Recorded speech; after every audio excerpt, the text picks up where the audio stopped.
दर्शकों आदाब। प्रधानमंत्री के 15 सूत्रीय कार्यक्रम में मैं फरमान जियाई आपका स्वागत करता हूं। दर्शकों, आप जानते हैं कि प्रधानमंत्री जी ने अल्पसंख्यक यानी माइनॉरिटीज़ के लिए 15 पॉइंट का ऐलान किया हुआ है। इस सिलसिले में आज हम बात करेंगे कि कौन कौन सी जन कल्याण योजनाएं अल्पसंख्यकों के लिए हैं, उस पर हम बातचीत करेंगे। मोहम्मद आफाक अहमद साहब को आज हमने हमारे स्टूडियो में आमंत्रित किया है। आफाक साहब, आपका स्वागत है हमारे स्टूडियो में। आफाक साहब, हम ये जानना चाहते हैं कि प्रधानमंत्री जी ने यानी भारत सरकार ने कौन कौन सी योजनाएं माइनॉरिटीज़ के लिए चला रखी हैं जिनसे वो अपना जीवन स्तर सुधार सके और इस देश की तरक्की में भागीदार बने।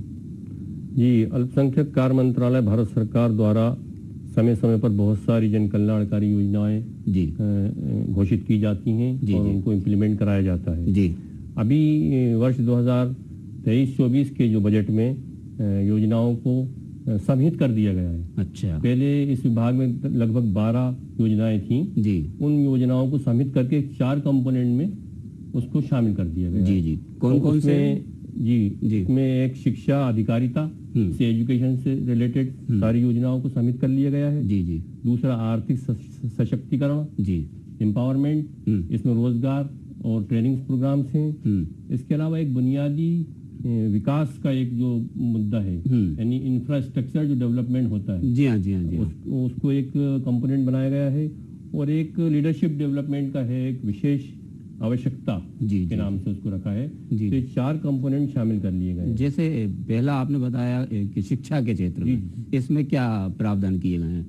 शिक्षा अधिकारिता में जो पहले स्कॉलरशिप स्कीम्स थी और आपकी कोचिंग ट्रेनिंग की स्कीम थी, free coaching and allied scheme थी, इन सबको सम्मिलित करके उन्होंने अब फोकस किया है इस बात के ऊपर कि जो बच्चे माइनॉरिटी कम्युनिटी के, अल्पसंख्यक समुदाय के पढ़ाई छोड़ चुके हैं, ड्रॉप आउट कर चुके हैं, हाँ, जिन्होंने पढ़ाई बंद कर दी, जी जी, तो उनको NIOS के through, national institute of open schooling, या जो राज्य सरकारों के ओपन स्कूलिंग है, राजोपन, उनके थ्रू उनको शिक्षा से जोड़ा जाए और उस कम्युनिटीज के उन बच्चों को टेक्निकल एजुकेशन के साथ भी जोड़ा जाए।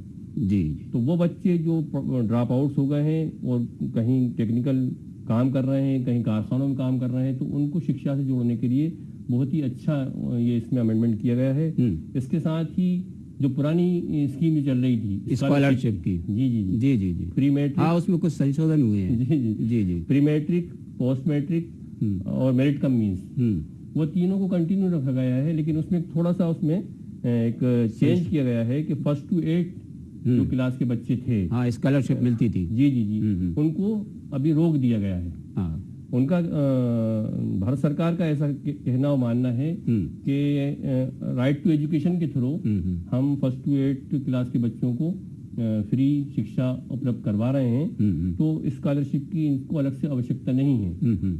लेकिन प्रैक्टिकली ये चीज सही नहीं है, क्योंकि RT के तहत 25% जो शिक्षा का अधिकार दिया जाता है गरीब बच्चों को, तो उसमें तो सभी समुदाय के सभी सुविधाएं आते हैं। सही है, टोटल कम्युनिटी, ये उलझन भी परेशानी है। और ये जो स्कीम थी ये अल्पसंख्यक के लिए विशेष थी। हाँ, तो इस तरह से एक बहुत ही अच्छी स्कीम थी, इससे करोड़ों बच्चों को फायदा हुआ।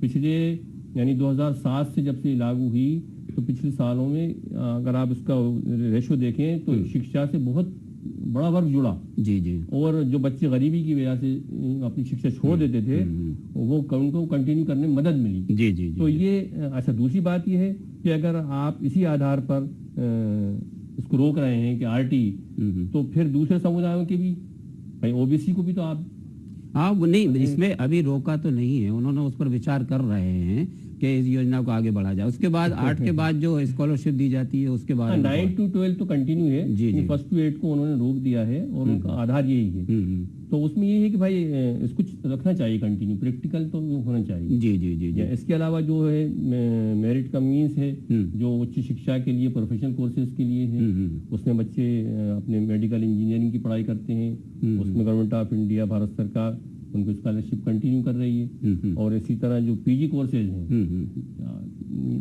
पोस्ट ग्रेजुएशन के लिए PG पोस्ट ग्रेजुएशन कोर्सेज हैं, BA है, MA है, उनमें भी कंटिन्यू रखा गया है। जी जी, तो ये तो एक शिक्षा का हो गया।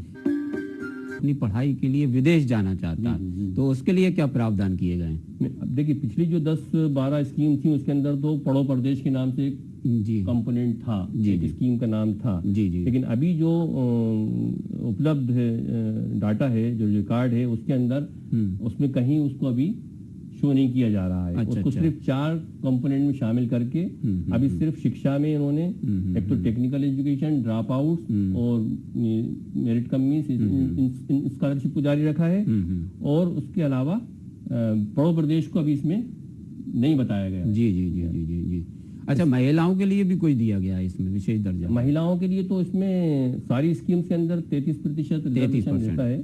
और इसके अलावा जो आर्थिक सशक्तिकरण, तो बालिकाएं जो पढ़ रही हैं उनके लिए 33% रिजर्व किया गया है। ये बहुत अच्छी बात है। स्कॉलरशिप में उनके लिए रिजर्व रहता है। जी जी जी सेकंड कंपोनेंट जो इसका है आर्थिक सशक्तिकरण, जी जी यानी एम्पावरमेंट। हाँ, तो इसमें क्योंकि देखा यही गया है कि आर्थिक स्थिति कमजोर होती है माइनॉरिटीज में। पहले जो स्कीम चल रही थी उसमें सीखो कमाओ था जी, और ट्रेनिंग प्रोग्राम थे, उनको उन्होंने एक साथ सम्मिलित करके इसको रोजगार और ट्रेनिंग से जोड़ दिया गया है। अच्छा, तो इसमें एनजीओ के थ्रू माइनॉरिटी के बच्चों को ट्रेनिंग प्रोग्राम उपलब्ध कराए जाते हैं। स्टेट गवर्नमेंट उन संस्थाओं के प्रपोजल यहाँ से तैयार करती है। तो ये एक बहुत अच्छा प्रोग्राम है जो कंटिन्यू चल रहा है। इसी के साथ जो उन्होंने उसको टूरिज्म से भी जोड़ दिया है इसको।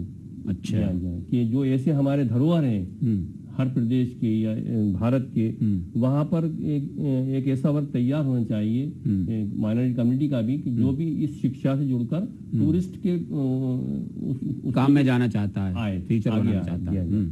इसके अलावा एक बहुत ही अच्छी स्कीम है, हमारे प्रधानमंत्री जी ने जो एक कार्यक्रम घोषित किया है, वह है प्रधानमंत्री जन विकास कार्यक्रम। जी जी जी और उसको इसमें कंपोनेंट का नाम दिया बुनियादी विकास, और उसका कार्यक्रम का नाम है प्रधानमंत्री जन विकास कार्यक्रम। जी, ये कार्यक्रम बहुत ही महत्वाकांक्षी है हमारे प्रधानमंत्री जी का। वो चाहते हैं कि अल्पसंख्यक समुदाय के जहाँ जहाँ बेल्ट हैं, जहाँ जहाँ 25% से अधिक आबादी है, उन जिलों में, उन तहसील में, उन ब्लॉक में, उन गाँव में समग्र विकास के काम हो। अच्छा, जी हाँ। तो उस प्रधानमंत्री जन विकास कार्यक्रम के अंतर्गत उन्होंने सारी चीजों को शामिल कर दिया है जी।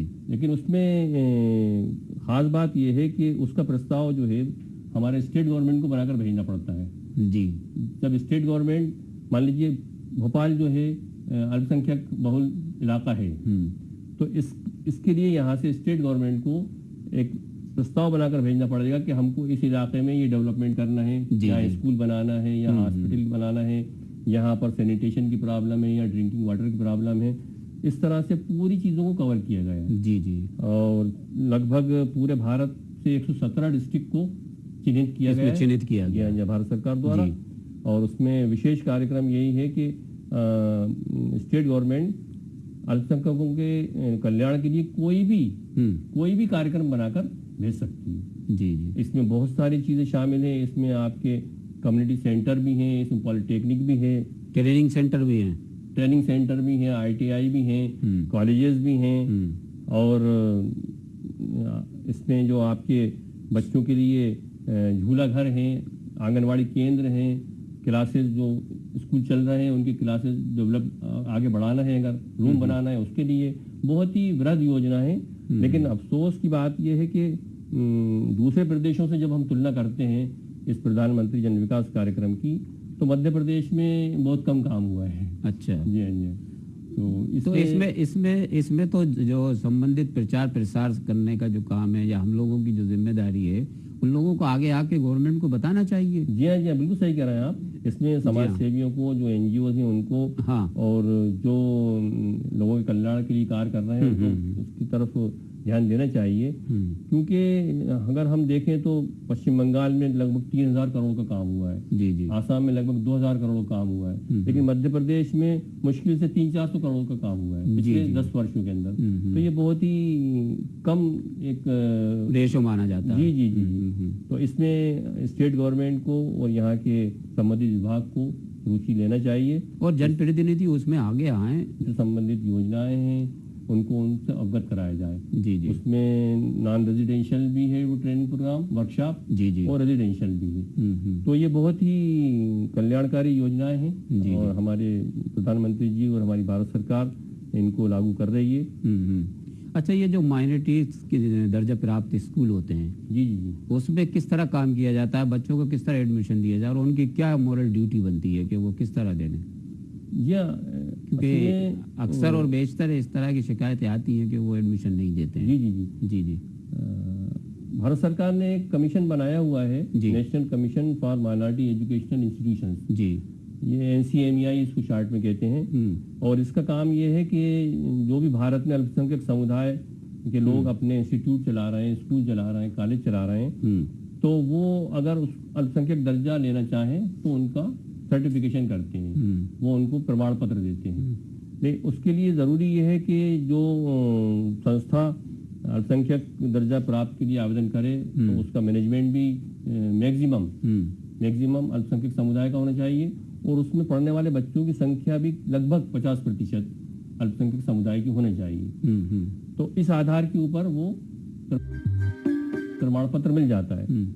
उसके लिए कहाँ अप्लाई वगैरह करना पड़ता है, कहाँ जाना पड़ता है? थोड़ा हमारे दर्शक जानना चाहेंगे क्योंकि कई स्कूल ऐसे चलाए जा रहे हैं। जी, मैं बताता हूँ, क्योंकि बहुत सारे हमारे अल्पसंख्यक समुदाय के जो स्कूल और कॉलेज और इंस्टीट्यूट चल रहे हैं, अगर वो इसका प्रमाण पत्र लेना चाहें तो सबसे पहले तो मध्य प्रदेश शासन में जो हमारा विभाग है, अल्पसंख्यक पिछड़ा वर्ग अल्पसंख्यक कल्याण विभाग, सतपुड़ा में, यहाँ आवेदन दे सकते हैं। वहाँ उनकी पूरी गाइडलाइन है, और यहाँ आवेदन देने के 1 महीने बाद अगर उस पर कोई विचार नहीं होता है तो वो सीधे भी वहाँ दिल्ली NCMEI को भी अप्लाई कर सकते हैं। जी। तो उसमें उनको पूरी अपने स्कूल की सारी जो भी एक्टिविटीज हैं उनका एक एफिडेविट होता है, सारी चीजें देना पड़ती हैं, और वो मिल जाता है उसका प्रमाण पत्र। लेकिन प्रमाण पत्र मिलना अलग चीज है, उसके बाद अल्पसंख्यक समुदाय के बच्चों को उससे फायदा कितना हो रहा है, ये मेन चीज है। देखा यह गया है कि जो संस्थाएं खासतौर से बड़ी बड़ी जो स्कूल चला रहे हैं वो अल्पसंख्यक प्रमाण पत्र तो ले लेते हैं,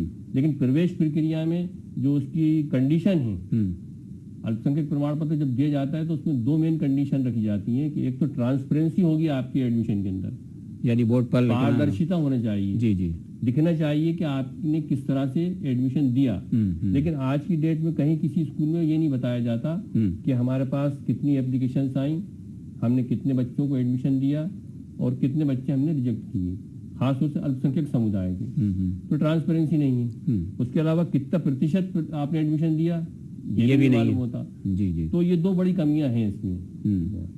तो इसकी तो मॉनिटरिंग करता है ना शासन, खुद अपने स्तर से भी करती है ना? हाँ, विभाग है, मॉनिटरिंग करना चाहिए, लेकिन हो नहीं पा रहा है। प्रैक्टिकल में अगर हम देखते हैं जितने भी बड़े स्कूल्स हैं या कॉलेजेस हैं, वहाँ अल्पसंख्यक प्रमाण पत्र तो ले लिया है, लेकिन अल्पसंख्यक समुदाय के बच्चों को उतना एडमिशन नहीं दिया जाता, और ना ही एडमिशन में ट्रांसपेरेंसी रखी जाती है। अच्छा। आजकल ऑनलाइन सिस्टम कर दिया है, ऑनलाइन रजिस्ट्रेशन कीजिए और आपके पास सिर्फ मैसेज आ जाता है कि आपका एडमिशन हुआ या नहीं हुआ। तो ये पता ही नहीं चल पाता कि एप्लीकेशन कितनी आई, किसकी आई, वो किसको रिजेक्ट किया, जबकि इन पर ये बिल्कुल लाजिम है कि इनको ट्रांसपेरेंसी रखना है। हाँ, वो कुछ हमारी भी कमियां हैं, हम लोग भी जाके अगर वहाँ पर बात करें तो हमें बताया जाएगा। ऐसा नहीं है कि वो बताए नहीं, कुछ कमी हर जगह होती है। अच्छा, ये मानता है कि रोजगार से संबंधित जो योजनाएं चल रही हैं, यानी ये तो स्कूल एजुकेशन पे बातचीत हो रही है, लेकिन जो इससे आगे निकल गए हैं उनके लिए क्या विशेष योजनाएं जो करोड़ हो चुके हैं अल्पसंख्यक के लोग, माइनॉरिटी के? जी, इसमें हमारे मध्य प्रदेश शासन की तरफ से किशोर किशोरियों को लोन उपलब्ध कराया जा रहा है अल्पसंख्यक समुदाय के जैसे। और इसमें आप कोई अपना बिजनेस करना चाहते हो, उससे पहले ट्रेनिंग प्रोग्राम भी होते हैं। अभी एक बहुत अच्छी योजना आपने देखी होगी, सुनी होगी, सीखो और कमाओ, तो हमारे मध्य प्रदेश हमारे मुख्यमंत्री जी ने उसको घोषित किया और लागू किया है। तो उसमें हमारे बच्चों को ट्रेनिंग लेना चाहिए। उस ट्रेनिंग से फायदा यह होगा कि जब वो लोन के लिए अप्लाई करेंगे तो उनको उसका बेनिफिट मिलेगा। तो मध्य प्रदेश शासन ने पहले से ही अल्पसंख्यक समुदाय के किशोर किशोरियों के लिए ऋण योजना है। जी जी। इसके अलावा उनके ट्रेनिंग प्रोग्राम्स उनको उपलब्ध कराए जाते हैं ताकि वो स्वरोजगार अपना खुद कर सकें। उनके लिए कंप्यूटर ट्रेनिंग के प्रोग्राम हैं, उनके लिए सिलाई कढ़ाई के प्रोग्राम हैं। इस तरह से बच्चों जो नौजवान हैं उनको रोजगार